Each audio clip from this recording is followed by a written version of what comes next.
Today we're getting into the latest tech, EV, and Tesla news, including the quiet winding down of Tesla's most popular cars, Tesla's new longer-range battery, Honda and Toyota delaying EV plans, the latest Apple Vision competitor, and more, so let's get into it, and a special thanks to Lasfit for sponsoring this video. First up today, the Tesla Model Y and Model 3 were ranked number 1 and number 2 respectively among all electric vehicles sold globally in September of 2025. This includes both battery electric and plug-in hybrid models, so that's definitely some good criteria there. The sales figures here were approximately 140,904 units of the Model Y sold worldwide in September, and then 67,374 units of the Model 3 sold. Of course, despite both of these models being in the premium price segment, higher prices than many mass market models, they continue to dominate overall. Overall, one of the big reasons the Model 3 is succeeding here is because you can see a price closer to something like a Toyota Camry or Honda Civic with luxury features if you consider the full proposition of the value long term. The savings that come with charging instead of filling up with gas and then not having to pay for maintenance can really pay off, especially when you're on the cheaper side of Tesla's vehicles like this. Then, of course, people are impressed by the extensive tech features we see in these cars, and then strong safety overall. I think FSD is starting to bring a few more people in as well. Worldwide, BYD has been growing a lot, and I think we've had periods of time where they've beat Tesla in sales for particular months or quarters. But overall, Tesla still continues to perform very strong here. Even as we see a lot of headlines and a lot of true stories about the fact that Tesla's sales haven't been growing like they were in the past, they did incredibly well in September specifically. But of course, that's the last month that the EV tax credit was in place, so it's assumed that they did extremely strong there and probably not as well in October. But we'll really have to see how things shape up for all of Q4 by seeing all of the discounts Tesla might offer towards the end of this year, and then what those sales numbers actually are when they announce them in January. Next up, for Tesla trade-ins, they're integrating an automated trade-in value estimator directly into their Design Studio configurator. This feature is already live in California and a few other states, and then they're planning to roll this out across the US and Canada next week. Previously, you had to configure your new Tesla and then separately visit third-party sites or fill out a separate trade-in form to get that car's value.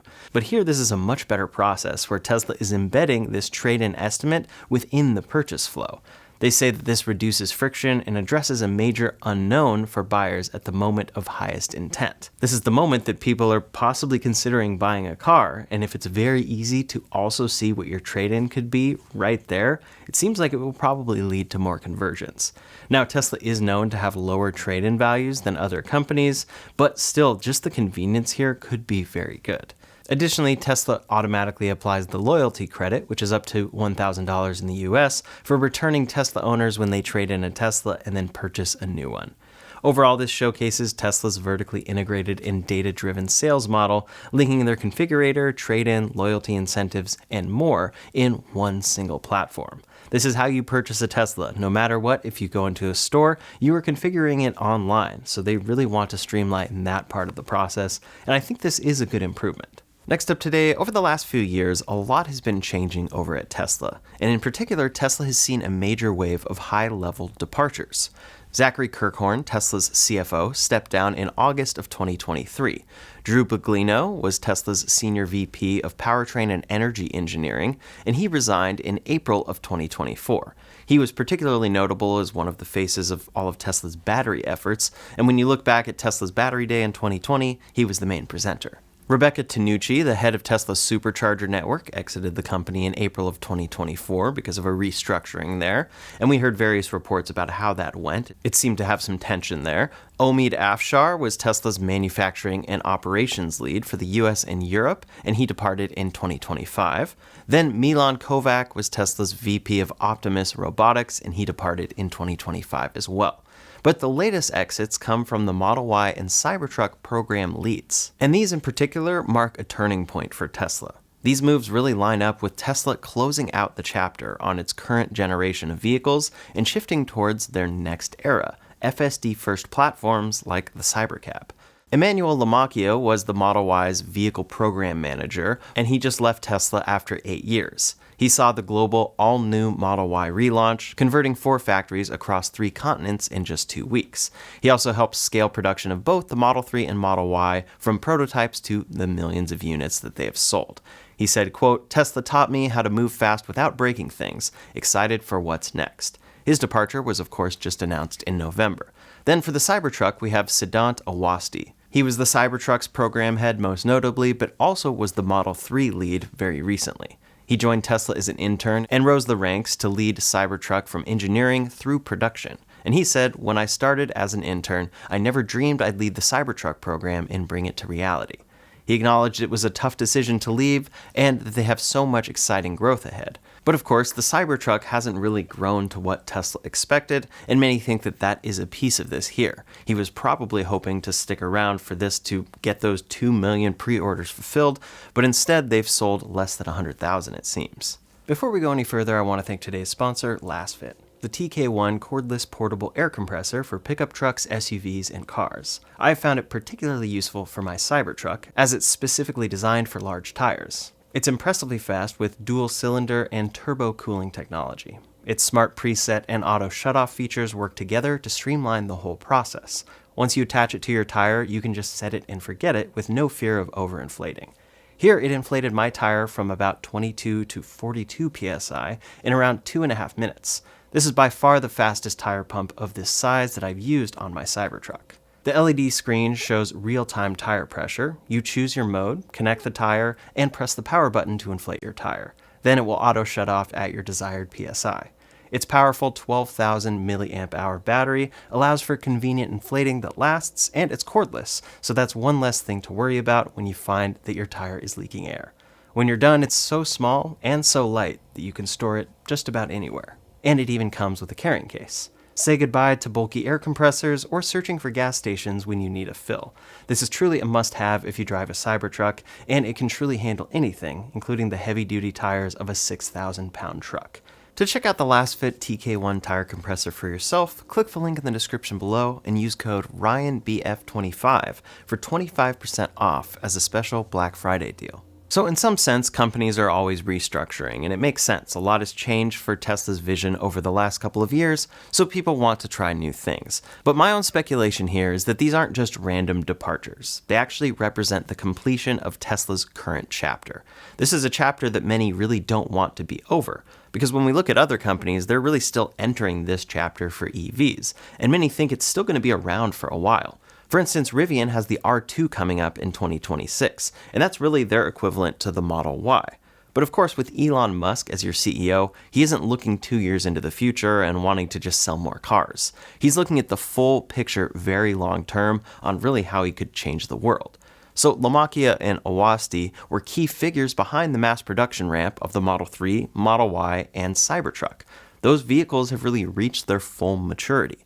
There's not much left to launch here. The Model Y is fully refreshed and up to date. Sure, some small improvements could come here, but it was the first refresh fully that we saw of this car in 5 years.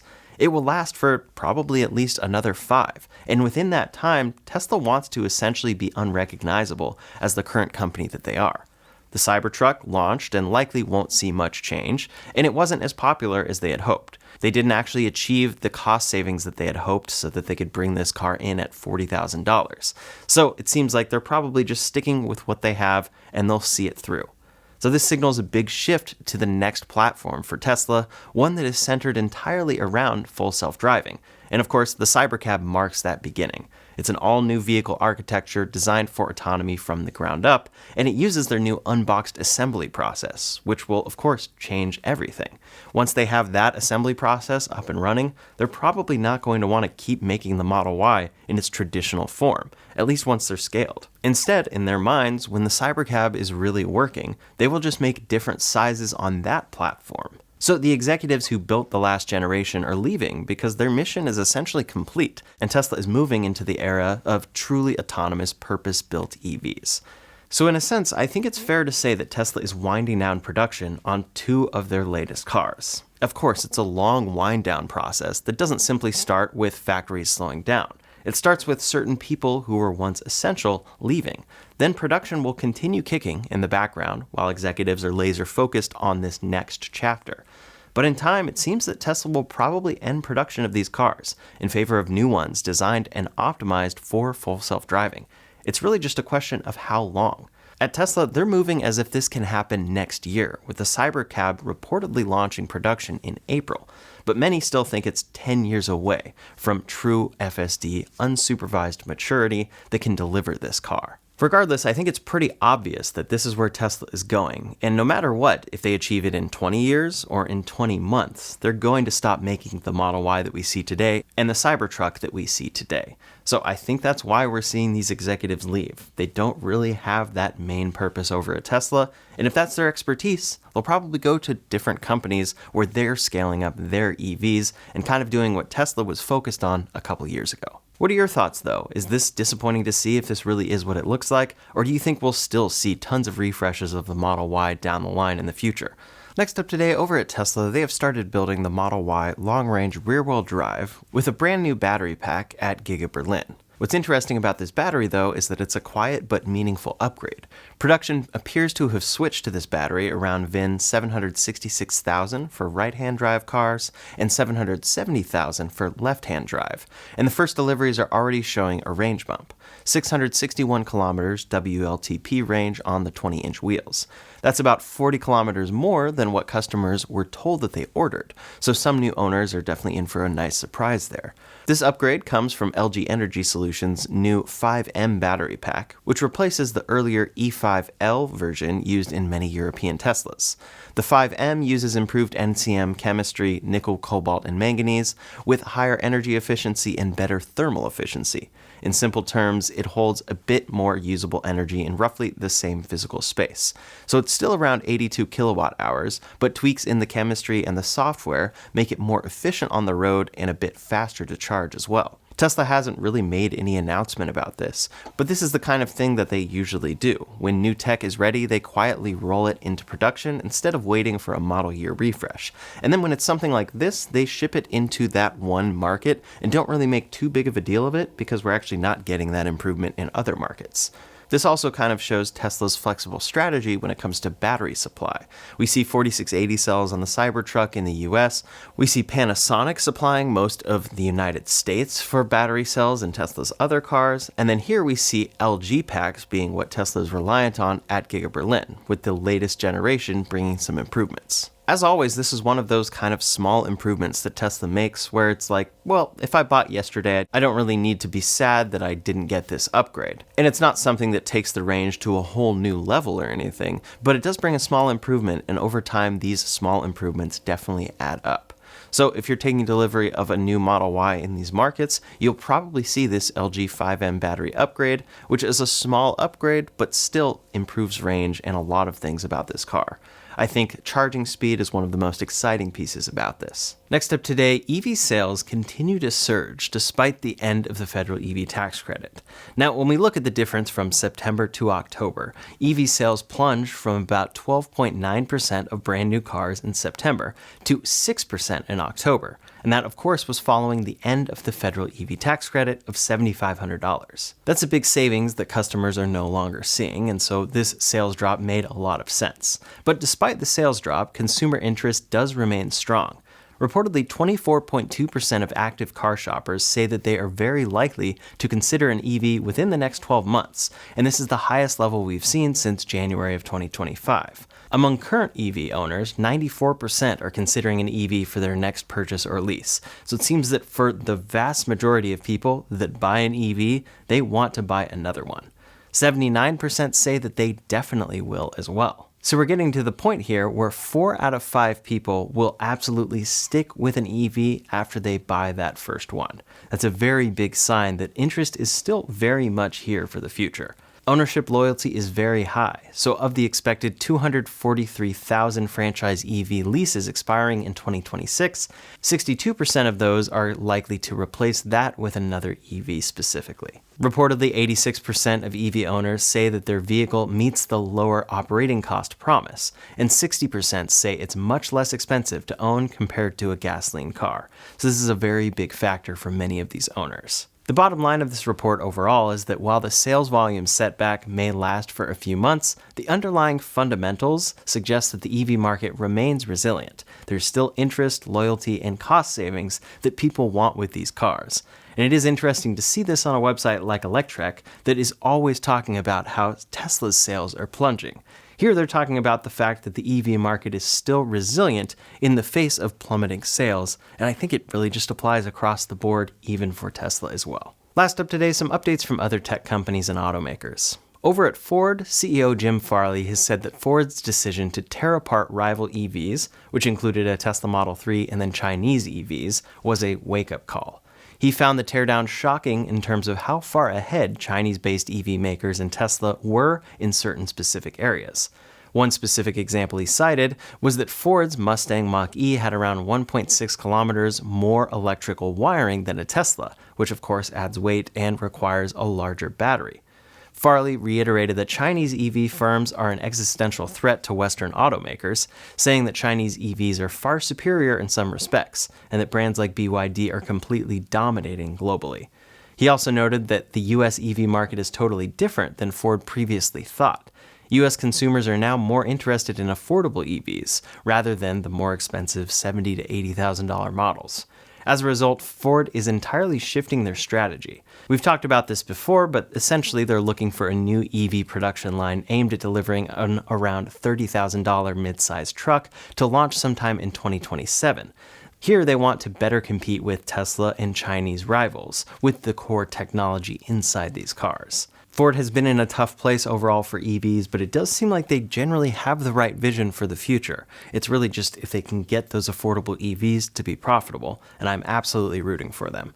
Now, speaking of affordable EVs, over at Honda, their CEO has acknowledged that the affordable EV segment, under $30,000, will be the main battleground in the US automotive market. Despite this recognition, Honda is actually pausing or delaying plans to introduce a US-based EV priced under $30,000. Specifically, they estimate that such a vehicle may not arrive from them until around 2030.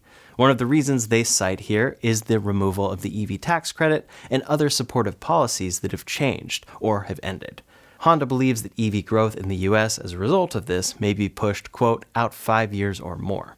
In the meantime, Honda plans to focus on more hybrid vehicle development, which seems like the thing we hear from pretty much every automaker right now, and they're also working on an electric sports car, but there's really no detail there. Now, one thing we've been hearing about from these legacy automakers for a while now, especially companies like Toyota, is that they're working on solid-state batteries that will blow all of the current EV technology out of the water. But Toyota has once again postponed the construction of their planned EV battery plant in Japan. The initial plan had a factory starting production around 2028, and the reason they're citing here is weaker than expected demand for electric vehicles, prompting Toyota to delay the plant rather than build it under uncertain demand. They emphasize that the project is not canceled, but on hold and under review for potential adjustments, including possibly shifting output to vehicles or components rather than full battery modules. The land for this plant was acquired earlier with an agreement that construction would begin within 3 years, so Toyota is still committed to this site, but the timing remains uncertain and what they'll actually be building there. This wasn't necessarily for future solid-state batteries, but they're always communicating that, and here, when they're working on their own battery technology, they are further delaying it. Last up today, Valve Corporation has officially announced a new VR headset slated for release in early 2026. It's a standalone VR headset that also supports wireless PC streaming via a dedicated 6 GHz wireless adapter. It runs on an ARM-based chipset with 16 gigs of RAM and storage options up to 1 terabyte with a micro SD slot on top of that. For the display, it has dual LCD panels with resolution of 2160 by 2160 pixels per eye, a refresh rate from 72 Hz up to 120 Hz, with an experimental 144 Hz mode, and then of course it has tracking using 4 monochrome cameras and eye tracking. For pass-through, it's also monochrome, however there is a front expansion port for potential upgrades like color cameras. This is more designed for gaming, so it has controllers as well, and then the full weight with the full system and battery strap comes in at about 440 grams. A price has not officially been launched yet, but it seems that they're indicating it will be less than $1,000. For the operating system, this runs Steam OS and supports a range of platforms, like Linux games natively, and then Windows and Android apps via compatibility and emulation layers. If we compare this to the Apple Vision Pro, of course it's less than a third the price, but the Apple Vision has about 3660 by 3200 pixels per eye, and this is 2160 by 2160, so not quite as high of a resolution. It seems you can get a higher refresh rate on the Valve, and then you can expand storage more thanks to that micro SD slot, which is a bonus. We recently saw Samsung introduce their Apple Vision competitor, and now we're seeing another one that's definitely on the cheaper side of things, so it might not be a direct competitor, but people are really entering this space of higher-end VR headsets. I'm very curious to see this once it launches. That's all the latest tech, EV, and Tesla news for today, so in the meantime, if you want to see the new upgrade Tesla added to their cars in China, you can check out that video linked up here or in the description below. Thanks so much for watching, and I'll see you on the next one.